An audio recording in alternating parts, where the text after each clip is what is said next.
Hello students, आज की class में हम डिस्कस करने वाले हैं methods of preparation of alkynes कि एल्काइंस को हम कैसे प्रिपेयर करते हैं। तो सबसे पहला मेथड ऑफ प्रिपरेशन जो है वो है methods for preparation of ethyne and higher alkyne. कि सबसे फर्स्ट जो अभी हम देखने वाले हैं वो क्या देखने वाले हैं, इथाइन का मेथड ऑफ प्रिपरेशन या फिर कोई हायर एल्काइन है उसका मेथड ऑफ प्रिपरेशन। कि एक तो हम इथाइन को बनाएंगे या किसी हायर एल्काइन को हमें बनाना है तो क्या क्या मेथड उसके लिए यूज होते हैं। तो सबसे पहला मेथड है by dehydrohalogenation of dihalides. कि हमारे पास कोई डाई हेलाइड है, डाई हेलाइड का मतलब ऐसे कंपाउंड जिनके ऊपर दो हेलोजन हो इस तरीके से। ये हेलोजन अब विसिनल भी हो सकती है, विसिनल का मतलब दोनों हेलोजन अलग अलग कार्बन पे है, या फिर ये दोनों हेलोजन एक ही कार्बन पे भी हो सकती है जिसको बोलते हैं जेमिनल डाईहेलाइड। तो ये विसिनल डाईहेलाइड भी हो सकता है और जेमिनल डाईहेलाइड भी हो सकता है। तो इनकी डिहाइड्रोहेलोजिनेशन से हम क्या बनाएंगे, एल्काइन। तो क्या होता है कि किसी भी डाईहेलाइड से एल्काइन बनाने का जो प्रोसेस होता है वो दो स्टेप में होता है। एक तो होता है स्टेप 1 और ये होता है स्टेप 2। तो स्टेप 1 में क्या होता है, ये हमने यहाँ पे विसिनल डाईहेलाइड लिया है, जेमिनल भी ले सकते हैं विसिनल भी। तो ये विसिनल डाईहेलाइड है, इसकी रिएक्शन हमने एल्कोहलिक KOH से की है। तो जब भी किसी भी विसिनल डाईहेलाइड की रिएक्शन एल्कोहलिक KOH से होगी तो ये हमारा यहाँ से एक हेलोजन और यहाँ से एक हाइड्रोजन, यहाँ से हाइड्रोजन यहाँ से हेलोजन रिमूव हो गया और ये हमारी हेलो एल्कीन यहाँ पे बन जाती है। यहाँ पे बेस हमने क्या लिया, एल्कोहलिक KOH, और ये बन गई है हेलो एल्कीन। अब इस हेलो एल्कीन में से भी हमें एक बार और डिहाइड्रोहेलोजिनेशन रिएक्शन करवानी है। लेकिन अब जब हेलो एल्कीन बन गई है तो इसकी रिएक्टिविटी काफ़ी कम होती है, इसीलिए हमें दूसरे स्टेप के अंदर जो बेस यूज करना होगा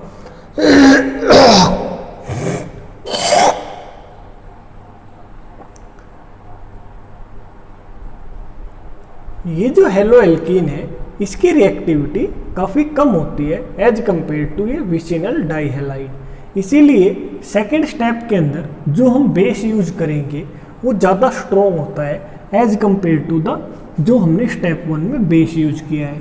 इसीलिए हम फर्स्ट स्टेप में एल्कोहलिक KOH का यूज करते हैं, सेकेंड स्टेप में सोडा अमाइड का यूज करते हैं जो एक स्ट्रॉन्ग बेस है। तो जब स्ट्रॉन्ग बेस का यूज किया जाएगा तो यहाँ से ये हेलोजन और यहाँ से ये हाइड्रोजन रिमूव हो जाएगा और ये एल्काइन हमारी यहाँ पे बन जाएगी। तो ये दो स्टेप की डिहाइड्रोहेलोजिनेशन रिएक्शन हम दो बार करवाते हैं। पहली बार एल्कोहलिक KOH से एक डिहाइड्रोहेलोजिनेशन रिएक्शन होती है, -HX यहाँ पे होता है, सेकेंड स्टेप में भी -HX होता है और ये एल्काइन हमारा यहाँ पे बनता है। अभी हम यहाँ पे एग्जाम्पल ले रहे हैं, ये हमारे पास विसिनल डाईब्रोमाइड है, इसकी रिएक्शन एल्कोहलिक KOH से करवाएंगे तो यहाँ से एक हमारा ये ब्रोमीन निकलेगा और यहाँ से एक हमारा हाइड्रोजन निकलेगा। और ये क्या होगा, जब यहाँ से ब्रोमीन और यहाँ से हाइड्रोजन निकलेगा तो ये ब्रोमीन पोटासियम के साथ रिएक्शन करके पोटासियम ब्रोमाइड बना लेगा और ये हाइड्रोजन OH के साथ रिएक्शन करके H2O बना लेगा। तो यहाँ से -KBr हो जाता है और -H2O हो जाता है। हमें फोकस करना है प्रोडक्ट पे, यहाँ से ब्रोमीन निकला, यहाँ से हाइड्रोजन और ये हमारे पास यहाँ पे डबल बॉन्ड आ गया। फिर से ये एल्कीन ब्रोमाइड बन गया है या ब्रोमो एल्कीन बन गया है। स्ट्रॉन्ग बेस के साथ जब रिएक्शन करवाएंगे तो यहाँ से ये एक हाइड्रोजन और यहाँ से ब्रोमीन, ये ब्रोमीन इधर से निकलेगा, हाइड्रोजन इधर से, ब्रोमीन सोडियम के साथ रिएक्शन करके सोडियम ब्रोमाइड यहाँ से बाहर निकल जाएगा, NH2 के साथ ये H रिएक्शन करके यहाँ से माइनस अमोनिया हो जाएगा और ये एल्काइन हमारे पास जो कि क्या है, प्रोपाइन, ये यहाँ पे बन जाएगी। तो हमने देखा कि डीहाइड्रोहेलोजिनेशन रिएक्शन जब किसी भी डाई हैलाइड की हम करवाते हैं तो वहाँ पे ये एल्काइन हमारे पास फॉर्म होता है। अब ये हमने यहाँ पे जो हैलाइड ली है ये विसिनल डाई हैलाइड ली है, दोनों हैलाइड अलग अलग कार्बन पे हैं।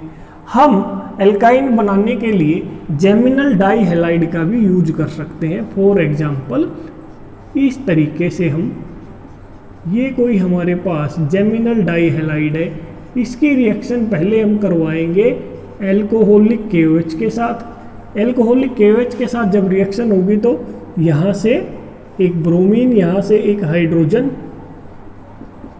बाहर निकलेगा, CH3 CH double bond CHBr। फिर सोडा अमाइड के साथ जब रिएक्शन होगी तो यहाँ से एक हाइड्रोजन, यहाँ से एक ब्रोमीन, ये निकलेंगे तो हमारे पास ये एल्काइन बन जाएगी। तो चाहे हम जेमिनल डाई हैलाइड लें या फिर विसिनल डाई हैलाइड लें, डीहाइड्रोहेलोजिनेशन रिएक्शन की हेल्प से हम एल्काइन बना सकते हैं। इसके बाद है बाई डीहेलोजिनेशन ऑफ टेट्राहैलाइड। यहाँ पे डाई हैलाइड यूज किया था, यहाँ क्या कर रहे हैं टेट्राहैलाइड। डीहेलोजिनेशन, डीहेलोजिनेशन रिएक्शन का मतलब रिमूवल ऑफ हेलोजन। तो ये कोई टेट्राहैलाइड है हमारे पास, क्या है टेट्राहैलाइड। ये 4 हेलोजन है यहाँ पे। इसकी रिएक्शन जब जिंक के साथ करवाई जाएगी तो जिंक का एक जो मेटल एटम है वो 2 हेलोजन को यहाँ से निकालेगा, 2 हेलोजन को निकालेगा यहाँ से और 2 हेलोजन को निकालेगा यहाँ से। जब एक बार ये 2 हेलोजन निकलेगी तो डबल बॉन्ड आएगा, जब दूसरी बार ये दोनों हेलोजन निकलेगी तो तीसरा बॉन्ड भी यहाँ पे आ जाएगा। तो ये एल्काइन हमारे पास बन गई। इस तरीके से जब हमने जिंक के 2 मेटल एटम का यूज किया यहाँ पे, ये ब्रोमीन ब्रोमीन यहाँ से निकला, फिर ये ब्रोमीन और ब्रोमीन यहाँ से निकला, तो ये हमारे पास ब्यूटाइन, ब्यूट 2 आइन यहाँ पे बन गया और 2 जिंक ब्रोमाइड भी साथ में फॉर्म होते हैं।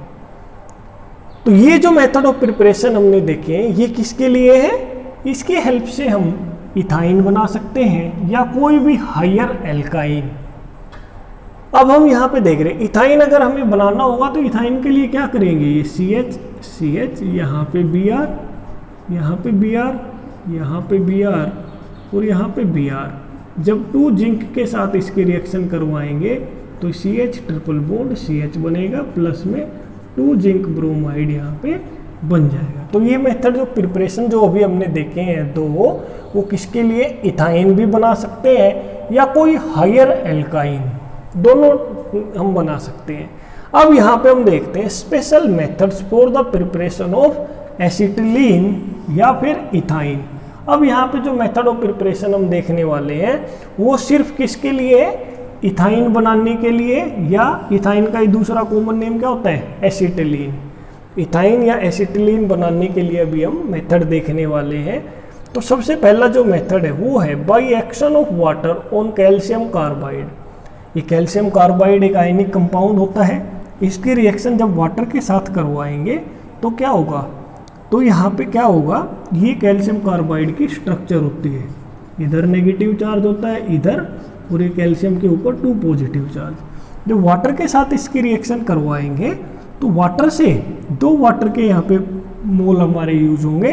एक वाटर का मोलिक्यूल एक H पॉजिटिव देगा, वो यहाँ पे जुड़ जाएगा, दूसरे वाले वाटर का मोलिक्यूल एक और H पॉजिटिव देगा, वो यहाँ पे जुड़ जाएगा, और ये हमारा इथाइन यहाँ पे बन जाएगा। अब वाटर ने जब हाइड्रोजन अपने दे दिए हैं तो वाटर के 2 OH बचेंगे, 2 मोलिक्यूल लिए हैं वहाँ वाटर के, तो 2 OH बचेंगे, वो कैल्शियम के साथ रिएक्शन करके कैल्शियम हाइड्रोक्साइड बनाएंगे। तो ओवरऑल जब कैल्शियम कार्बाइड की रिएक्शन वाटर के साथ होती है तो हमारे पास इथाइन बनता है और कैल्शियम हाइड्रोक्साइड। अब ये जो कैल्शियम कार्बाइड हम यहाँ पे यूज कर रहे हैं, इस कैल्शियम कार्बाइड को कैसे बनाया जाता है लेबोरेटरी में, इसके लिए क्या मेथड यूज होता है कि कैल्शियम ऑक्साइड की रिएक्शन अगर हम कार्बन के साथ करवाते हैं और इस मिक्सर को हम हाई टेम्परेचर पे हीट करते हैं, वेरी हाई टेम्परेचर पे, तो क्या होगा कि ये कैल्शियम कार्बन के साथ कंबाइन होकर कैल्शियम कार्बाइड बना देगा और तीसरा जो कार्बन का एटम है वो यहाँ ऑक्सीजन को निकाल के कार्बन मोनोऑक्साइड बना देगा। इसके बाद नेक्स्ट मेथड है बाय डीहेलोजिनेशन ऑफ हेलोफॉर्म। हेलोफॉर्म क्या होते हैं? इस तरह के जो कंपाउंड होते हैं जिसमें CH के साथ 3 हेलोजन जुड़ी हुई हो उनको बोलते हैं हेलोफॉर्म। हेलोफॉर्म की रिएक्शन जब भी सिल्वर के साथ करवाते हैं तो क्या होगा, ये 6 सिल्वर के एटम 3 हेलोजन यहाँ से निकाल लेंगे, 3 हेलोजन ये दूसरे वाले हेलोफॉर्म के मॉलिक्यूल से निकाल लेंगे और ये CH आपस में कंबाइन हो जाएंगे और ये एल्काइन हमारे पास बन जाएगा। फॉर एग्जाम्पल हमारे पास यहाँ पे आइडोफॉर्म है। अगर यहाँ पे आयोडीन यूज होती है तो इसको आइडोफॉर्म बोलते हैं। आइडोफॉर्म है, इसकी रिएक्शन सिल्वर के साथ करवाइए तो ये 3 आयोडीन इस वाले आइडोफॉर्म की और 3 आयोडीन इस वाले आइडोफॉर्म की ये सिल्वर के साथ कंबाइन करेंगी 6 सिल्वर के साथ, तो ये 6 AgI यहाँ बनेगा और ये इथाइन हमारे पास यहाँ पे बन जाएगा। इसके बाद नेक्स्ट मेथड देखते हैं, वो है by Kolbe electrolytic reaction. Kolbe electrolytic reaction में हम क्या करवाते हैं कि फ्यूमेरिक या फिर जो मैलिक एसिड होता है उसके सोडियम या फिर पोटासियम सोल्ट का हम एक कॉन्सेंट्रेटेड सॉल्यूशन बनाते हैं और उस कॉन्सेंट्रेटेड सॉल्यूशन में से इलेक्ट्रिसिटी को पास करवाते हैं, मतलब उसकी इलेक्ट्रोलिसिस करवाते हैं। तो क्या होता है कि उसकी इलेक्ट्रोलिसिस से हमारे पास ये एल्काइन बन जाता है। एक्चुअल में ये फ्री रेडिकल से ये रिएक्शन होती है, ये बॉन्ड ब्रेक होता है, एक फ्री रेडिकल यहाँ बनता है, एक फ्री रेडिकल यहाँ बनता है, ये आपस में बॉन्ड बना लेते हैं तो ये एल्काइन बन जाती है। इससे हमें CO2 मिलती है और पोटासियम वाटर के साथ रिएक्शन करके पोटासियम हाइड्रोक्साइड बनाता है और साथ में ये हाइड्रोजन गैस यहाँ पे रिलीज होती है। तो कोल्ब इलेक्ट्रोलिटिक रिएक्शन की हेल्प से भी हम इथाइन बना सकते हैं। आपके एग्जाम में ऐसे क्वेश्चन पूछा जा सकता है कि write down any 2 method of preparation for the ethyne या फिर एसिटिलीन। तो ये मेथड ऑफ प्रिपरेशन आप यूज कर सकते हो। ये 3 हमने यहाँ पे पढ़े हैं, कैल्शियम कार्बाइड और वाटर के साथ, डीहेलोजिनेशन ऑफ हेलोफॉर्म और ये कोल्ब इलेक्ट्रोलिटिक रिएक्शन, इनका आप यूज कर सकते हो। अब क्या है नेक्स्ट मेथड ऑफ प्रिपरेशन, क्या देखने वाले, प्रिपरेशन ऑफ हायर एल्काइन। कोई बड़ी एल्काइन हमें बनानी है, किससे, इथाइन से या कोई लोअर टर्मिनल एल्काइन से, कि हमें कोई हायर एल्काइन बनानी है अगर इथाइन से या फिर कोई और टर्मिनल एल्काइन है उनकी हेल्प से हमें कोई हायर एल्काइन बनानी है। तो वो कैसे बनाते हैं? तो सबसे ये जो पहला मेथड है यहाँ पे वो है बाय एल्काइलेशन ऑफ सोडियम एसिटालाइड।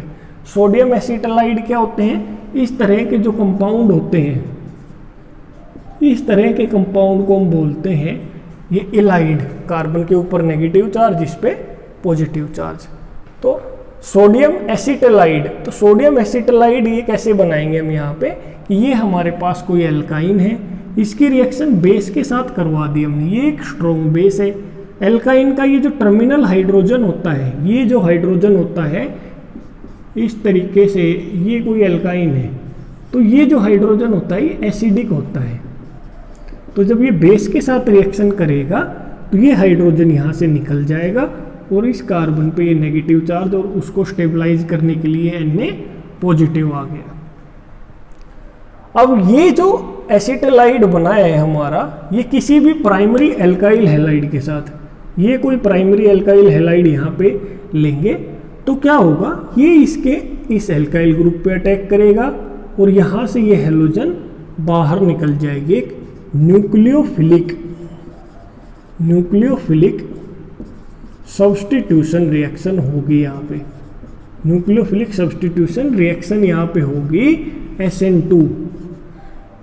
तो जब ये रिएक्शन होगी ये इस पे अटैक करेगा, हेलोजन यहाँ से बाहर निकल जाएगा, तो यहाँ पे इस तरह से हमारा एक एल्काइन बन जाएगा। तो ये भी एक मेथड है एल्काइन बनाने का। लोअर एल्काइन से, यहाँ आप देख रहे हो ये लोअर एल्काइन है, इससे हमने हायर एल्काइन बना लिया है। इसके लिए कंडीशन क्या होती है इस तरह की रिएक्शन करवाने के लिए कि जो एल्काइन हमने यूज की है वो कैसी होनी चाहिए, टर्मिनल, उसके पास हाइड्रोजन होना चाहिए, टर्मिनल एल्काइन होनी चाहिए, जिसको हम स्टार्टिंग में यूज कर रहे हैं। एग्जाम्पल यहाँ पे देखें तो ये हमारे पास इथाइन है, इथाइन भी एक टर्मिनल एल्काइन है, इधर भी CH है, इधर भी CH। इसकी रिएक्शन बेस के साथ करवाई तो ये एक हाइड्रोजन निकल गया। अब ये जो सोडियम एसिटालाइड बना है इसकी रिएक्शन हमने मिथाइल ब्रोमाइड के साथ करवा दी तो ये न्यूक्लियोफिलिक रिएक्शन होगी SN2, तो ये ब्रोमीन यहाँ से निकल जाएगा और ये CH3, ये कार्बन इस पे अटैक करेगा तो इस CH3 और इस कार्बन के बीच में बॉन्ड बन जाएगा। ये CH3 और इस कार्बन के बीच में बॉन्ड बन गया और ये एल्काइन हमारी यहाँ पे बन गई है। तो ये डिफरेंट मेथड्स हमने देखे इथाइन बनाने के लिए, इथाइन से या कोई लोअर एल्काइन से हायर एल्काइन बनाने के लिए, या फिर इथाइन या फिर कोई हायर एल्काइन बनाने के डिफरेंट मेथड ऑफ प्रिपरेशन हमने यहाँ पे डिस्कस किए हैं। तो नेक्स्ट क्लास में हम देखेंगे केमिकल रिएक्शंस ऑफ एल्काइंस।